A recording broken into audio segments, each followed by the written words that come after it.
Santo do dia 16 de julho, segundo o livro Na Luz Perpétua, a Vida dos Santos, volume 2, do Padre João Batista Limã, calendário tridentino de São Pio V, 1959.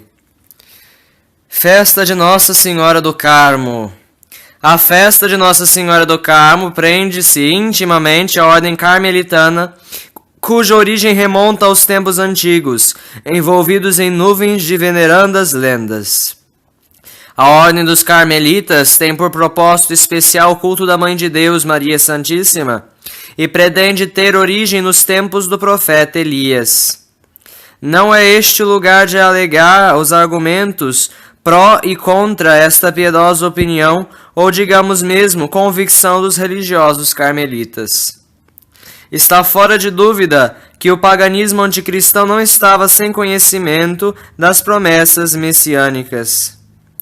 A Mãe do Salvador, vemo-la preconizada pelas sibilas, simbolizada pelas imagens de Ísis e venerada nos mistérios pagãos. Suposto isso, causaria estranheza se o povo de Deus, possuidor das profecias mais claras e especializadas sobre a Mãe Virgem, a vencedora da serpente, não tivesse tido palavra, instituição nenhuma que desse respeito à Mãe do Salvador. De fato, na ordem carmelitana é guardada a tradição, segundo a qual o profeta Elias, vendo aquela nuvenzinha que se levantava no mar, bem como a pegada do homem, teria nela reconhecido o símbolo, a figura da futura Mãe do Salvador.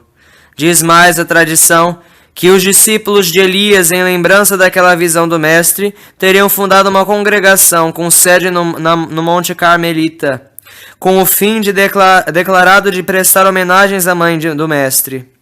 Essa congregação ter-se-ia conservado até os dias de Jesus Cristo e existido com o título de Servas de Maria. Santa Teresa, a grande santa da ordem carmelitana, reconhece no profeta Elias o fundador da ordem.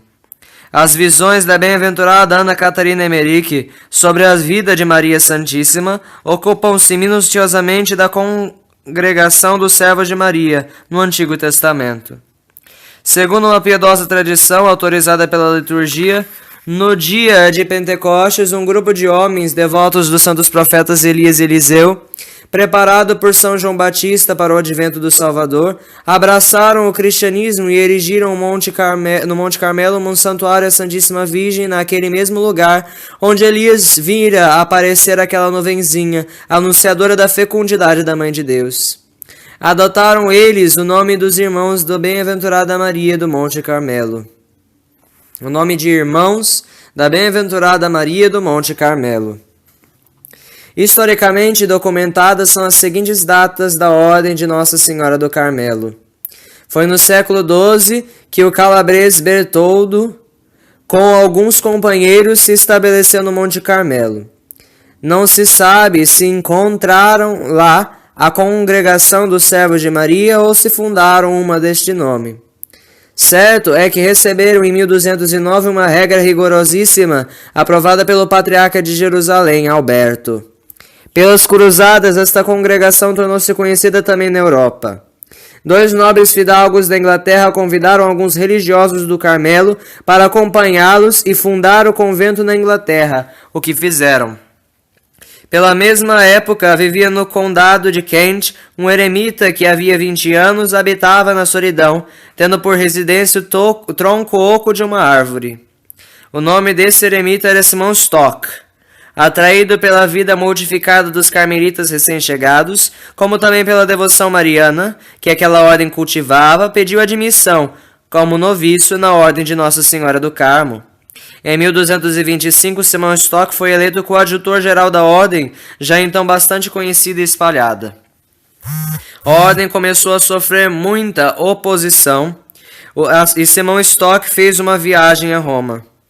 Honório III, avisado em misteriosa visão, que teve de Nossa Senhora, não só recebeu com toda deferência os religiosos carmelitas, mas aprovou novamente a regra da ordem. Simão Stock visitou depois os irmãos da ordem no Monte Carmelo e demorou-se com eles 6 anos. Um capítulo geral da ordem, realizado em 1237, determinou a transferência para a Europa de quase todos os religiosos, os quais, para se verem livres das vexações dos sarracenos, procuraram a Inglaterra, onde a ordem possuía já 40 conventos. No ano de 1245 foi Simão Stock eleito superior-geral da ordem e a regra teve a aprovação do Papa Inocêncio IV. A Ordem de Nossa Senhora do Carmo, colocada sob a proteção imediata da Santa Sé, começou então a ter uma aceitação extraordinária no mundo católico. Para isto, concorreu poderosamente a Irmandade do Escapulário, que teve a fundação a Simão Stock.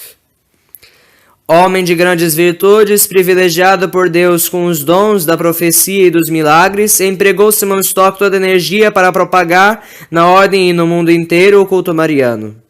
Sendo devotíssimo de Maria Santíssima, desejava obter da Rainha Celestial um penhor visível de sua benevolência e material proteção.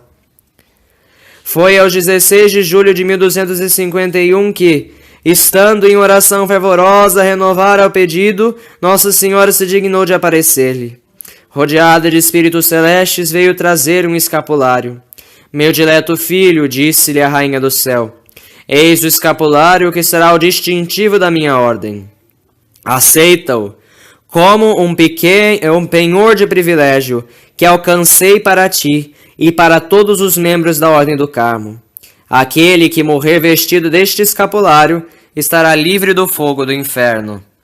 Estando-lhe assim satisfeita a maior aspiração, Simão Stock tratou então de divulgar a Irmandade do Escapulário e convidar o mundo católico a participar dos grandes privilégios anexos. Extraordinária foi a afluência a tão útil instituição. Entre os devotos do Escapulário de Nossa Senhora do Carmo vêm-se papas, cardeais e bispos. Numerosos têm sido os príncipes que pediram ser inscritos na Irmandade, como Eduardo III da Inglaterra, os imperadores da Alemanha, Fernando I e II, e reis da Espanha, de Portugal e da França, e ainda muitas rainhas e princesas de diversas nações. O escapulário teve uma aceitação favorável e universal entre o povo católico. Neste sentido, só é comparável ao rosário. Como este também teve adversários, como o rosário, também o escapulário tem sido agredido com todas as armas da impiedade, da malícia, do escárnio e do ódio. Mas também, como o rosário tem experimentado o efeito poderosíssimo da proteção da Mãe de Deus, só assim é explicável o fato de ter o escapulário passado incólume através de 600 anos e hoje em dia, mais do que nunca, gozar da predileção do povo cristão. Se bem que a visão que São Simão Stock afirma ter tido de Nossa Senhora não possuía valor da autoridade de artigo de fé, tão averiguada se apresenta que desfaz qualquer dúvida a que a respeito possa subsistir. É relatada com todas as minúcias pelo confessor do Santo Padre Swayton. Aprovada por muitos papas, a Irmandade do Escapulário foi grandemente elogiada por Benedito XIV. Mais de 100 escritores dos séculos XIII, XIV e XV, dos quais alguns que não pertenciam à ordem carmelitana, se referem à visão de Simão Stock como um fato que não admite dúvida. As universidades mais célebres, as de Paris e Salamanca, declararam-lhe igualmente a favor. 2 decretos da Cúria Pontifícia, exarados pelos cardeais Bellarmino e de Torres, declararam a autêntica e verídica a biografia de São Simão Stock, que contém as narrações da maravilhosa visão. 2 são os grandes privilégios da Irmandade do Escapulário, privilégios deveras extraordinários, que mereceram a instituição tão grande simpatia por parte do povo cristão.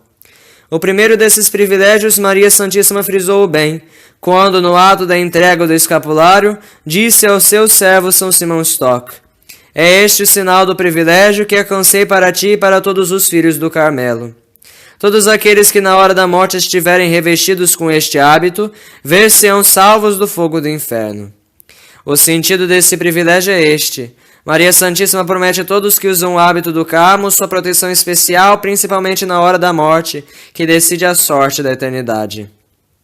O pecador, portanto, por mais miserável que seja, pondo a confiança em Maria Santíssima e vestindo seu hábito, tendo aliás a intenção firme de sair do estado do pecado, pode seguramente contar com o auxílio de Nossa Senhora, a qual lhe alcançará a graça da conversão e da perseverança. O escapulário não é um amuleto que assegure, sob qualquer hipótese, a salvação de quem o usar. Contam-se por milhares as conversões de pecadores na hora da morte, atribuídas unicamente ao escapulário de Nossa Senhora do Carmo. Muitos também são os casos que mostram evidência que privilégio nenhum favorece a quem, de maneira nenhuma, se quer separar do pecado e levar uma vida digna e cristã. Santo Agostinho diz a verdade quando ensina: Deus, que nos criou sem nossa cooperação, não nos pode salvar sem que o queiramos e desejemos. Quem não quer deixar de ofender a Deus morrerá na impenitência. E se Maria Santíssima não vê possibilidade alguma de arrancar a alma do pecador aos vícios e paixões, fará com que na hora da morte, por uma casualidade qualquer, não se encontre o hábito salvador, o que se tem dado muitas vezes.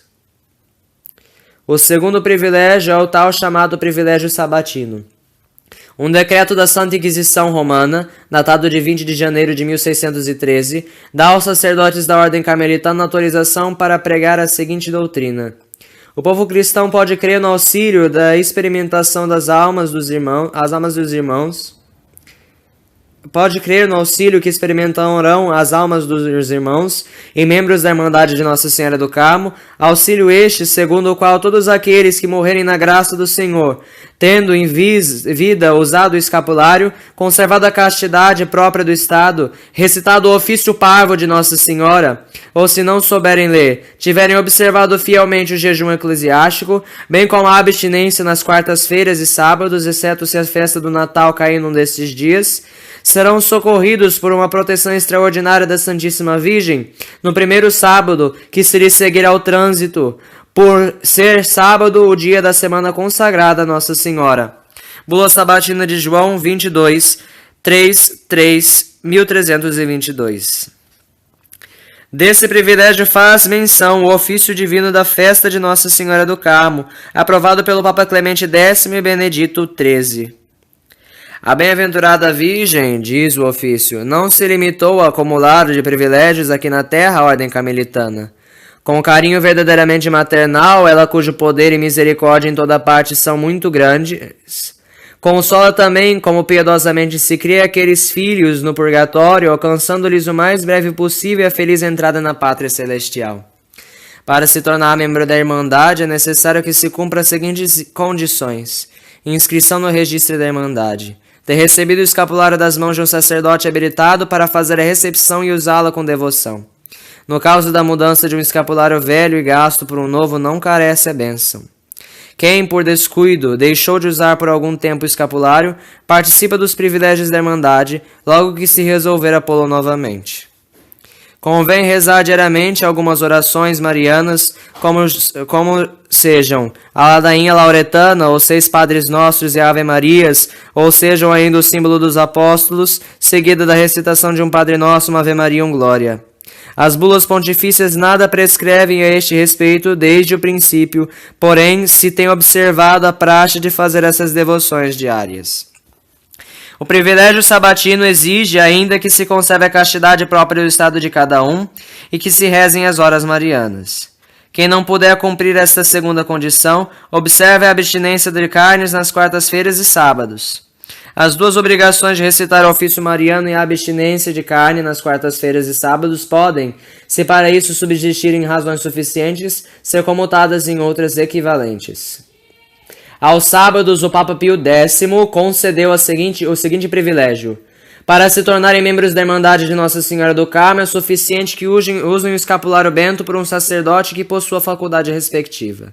Não se exige para eles a cerimônia da recepção e da inscrição no registro da Irmandade. Como os demais membros, também devem rezar diariamente algumas orações em honra de Maria Santíssima. A Irmandade de Nossa Senhora do Carmo é enriquecida de muitas indulgências, podendo todas ser aplicadas às almas do purgatório, com exceção da indulgência plenária na hora da morte. Reflexões. O fim, pois, que a Irmandade de Nossa Senhora do Carmo se propõe é: propagar o reino de Deus por meio da devoção a Maria Santíssima, meditar nas virtudes da Mãe de Deus e imitá-las, mereceram a proteção especial de Nossa Senhora em todos os perigos do corpo e da alma, alcançar-lhe bênção na hora da morte e a libertação das penas do purgatório. O escapulário é o hábito da salvação. Para que possa ser, é preciso que seja vestimenta da justiça. Se o maior interesse de Maria Santíssima é salvar almas, desejo maior não tem, senão que seus filhos se apliquem à prática das virtudes, do amor de Deus e do próximo, que sejam pacientes, humildes, mansos e puros, e trabalhem pela santificação de sua alma. A história da Irmandade de Nossa Senhora do Carmo é uma epopeia de feitos maravilhosos na ordem sobrenatural. O escapulário tem sido a salvação de milhares e milhares de cristãos nas suas necessidades espirituais e materiais. Para que nas mãos de Nossa Senhora possa efetivamente ser instrumento de salvação, indispensável é o renascimento espiritual de quem o leva, o cumprimento fiel dos deveres do Estado de quem se diz devoto de Nossa Senhora do Carmo. Certamente não é devoto a Maria Santíssima quem vive em pecado e ofende a Deus sem cessar. Santos cuja memória é celebrada hoje. Na perseguição desse ano, a morte de São Fausto. O mesmo foi crucificado. No 5º dia depois da crucifixão, mataram-no a flechas. Em Córdoba, na Espanha, o martírio dos santos Leville e Cisenando. Ambos foram mortos pelos maometanos. Na Renânia, Alemanha, o martírio de Santa Reinalda, morta pelos bárbaros, 680. Salve Maria!